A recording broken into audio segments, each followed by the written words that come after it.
Hi guys, welcome to the channel. இன்னைக்கு நம்மளுடைய சேனல்ல கொஞ்சம் டிஃபரெண்டான ஒரு டிஃபன் ரெசிபி. டிஃபனுக்கு எப்பவுமே நம்ம தோசை இட்லின்னு சாப்பிட்டு நம்மளுக்கு போர் அடிச்சிருக்கும். அதான் கொஞ்சம் டிஃப்ரெண்டா கோதுமை மாவுல இட்லி. இது வரைக்கும் நீங்க சாப்பிட்ருக்கவே மாட்டீங்க. ரொம்ப டேஸ்ட் சூப்பரா இருக்கும். ஈஸியான ப்ராசஸ். வயசானவங்களுக்கு சுகர் பேஷண்ட்டுக்கெல்லாம் நம்ம கோதுமை தோசை சுட்டு கொடுப்போம்.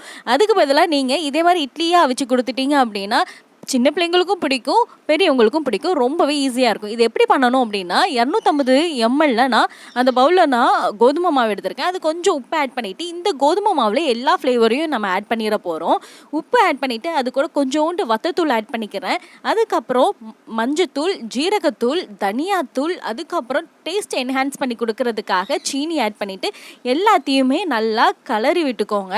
எல்லாத்தையுமே நல்லா மிக்ஸ் பண்ணதுக்கப்புறம் இதில் கொஞ்சம் கொஞ்சமாக தண்ணி ஆட் பண்ணிவிட்டு நம்ம இட்லி மாவு பதத்துக்கு நம்ம இதை நம்ம கொண்டுட்டு வரணும். இப்போது நல்லா தண்ணி ஆட் பண்ணிவிட்டு நல்லா கிண்டி விட்டுட்டே இருங்க. இப்போ பாருங்கள் இட்லி மாவு பதத்துக்கு வந்துருச்சா. இப்போது இது நம்மளுக்கு இட்லி அவிக்கிற அந்த பதத்துக்கு கரெக்டாக இருக்குது. தண்ணி வேணால் கொஞ்சம் எக்ஸ்ட்ரா ஊற்றிக்கோங்க. டேஸ்ட் செக் பண்ணி பாருங்கள். உங்களுக்கு வேறு எதுவும் ஃப்ளேவர் வேணும்னா கொஞ்சம் ஆட் பண்ணிக்கோங்க. அதுக்கப்புறம் நம்ம நார்மலாக இட்லி எப்படி அவிப்போமோ அதே மாதிரி இதையும் இட்லி தட்டில் ஊற்றி அதை நல்லா அவிச்சு எடுத்துக்கோங்க. இப்போ நல்லா அவிச்சதுக்கப்புறம் அதில் கொஞ்சம் தண்ணி தெளிச்சுட்டு இதை நம்ம ஒரு தட்டில் மாற்றி எடுத்து வச்சிடலாம். பாருங்கள் எவ்வளோ ஆவி பறக்க நம்மளுடைய கோதுமை இட்லி சூப்பராக ரெடி ஆயிடுச்சு. இப்படியே நம்ம சாப்பிட்டா கொஞ்சம் நல்லா இருக்காது. ஸோ அதுக்கு நம்ம கொஞ்சம் தாளிப்பு மாதிரி கொடுக்கணும். அதுக்கு என்ன பண்ணணும் அப்படின்னா இந்த இட்லியை நம்ம பீஸாக நறுக்கி எடுத்துக்கோங்க. அதுவுமே ரொம்ப ஈஸியாக தான் இருக்கும். இப்படி பீஸாக நறுக்கினதுக்கப்புறம் இதுக்கு கண்டிப்பாக பட்டர் இல்லைன்னா நெய் தான் யூஸ் பண்ணணும். எண்ணெய் யூஸ் பண்ணக்கூடாது. ஒரு பேனில் கொஞ்சோண்டு பட்டர் ஆட் பண்ணிக்கோங்க. தாளிக்கிறதுக்காக தானே. பட்டர் ஆட் பண்ணிவிட்டு அது கூட கொஞ்சோண்டு கடுகு ஆட் பண்ணிவிட்டு ஃப்ளேவருக்கு கொஞ்சம் ஜீரகத்தையும் ஆட் பண்ணிக்கோங்க.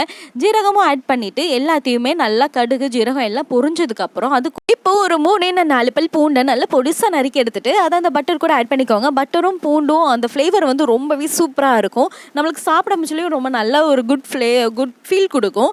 அதுக்கப்புறம் கொஞ்சம் டேஸ்ட்டுக்காக நான் பச்சை மிளகா ஒரே ஒரு பச்சை மிளகாவை கட் பண்ணி ஆட் பண்ணிக்கிட்டேன். அதுவும் நல்லா நம்மளுக்கு வறுப்பட்டதுக்கப்புறம் நான் ஒரு முழு பெரிய சைஸ் பல்லாரியை நல்லா பொடிசாக நறுக்கி எடுத்தாச்சு. அந்த பல்லாரியும் அது கூட ஆட் பண்ணிக்கோங்க. ஆட் பண்ணிவிட்டு பல்லாரி கொஞ்சம் குயிக்காக நம்மளுக்கு வதங்கணும் அப்படிங்கிறதுக்காக கொஞ்சோண்டு உப்பு ஆட் பண்ணிக்கோங்க.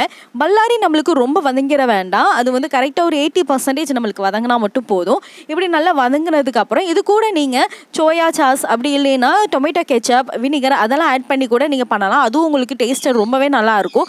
ஆனால் நான் இன்றைக்கி அப்படிலாம் ரொம்ப பண்ணாமல் கொஞ்சம் சிம்பிளாக இதை நான் பண்ணிட்டேன்.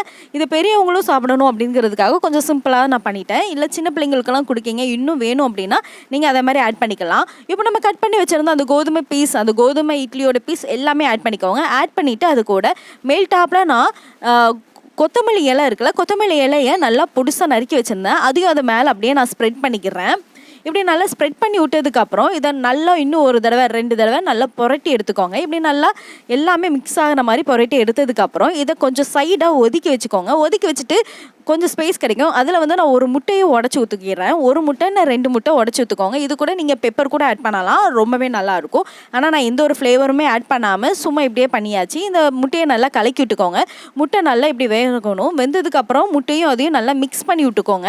அவ்வளவுதான் நம்மளுடைய சூப்பரான ஒரு கோதுமை இட்லி ரெசிபி 5 நிமிஷத்தில் ரெடி ஆயிடும். இதை நீங்களும் ட்ரை பண்ணி பாருங்கள். இது பெரியவங்க சின்னவங்கன்னு எல்லாருக்குமே ரொம்பவே பிடிக்கும். நம்ம ஒரே மாதிரி பண்ணிகிட்டே இருக்கிறது கொஞ்சம் டிஃப்ரெண்ட்டாக இது பண்ணலாம். ஈஸியாக இருக்கும். செய்கிறதுக்கும் ரொம்பவே ஈஸியாக இருக்கும். சாப்பிட்றதுக்கும் ரொம்பவே டேஸ்ட்டு நல்லாயிருக்கும். டிஃப்ரெண்ட்டாக இருக்கும். இதை நீங்களும் ட்ரை பண்ணி பாருங்கள். வயலு சுவை நட்டியமாடும். ட்ரை பண்ணிவிட்டு அது எப்படி இருந்தது அப்படிங்கிறத கமெண்ட் பண்ணுங்கள். தேங்க்யூ.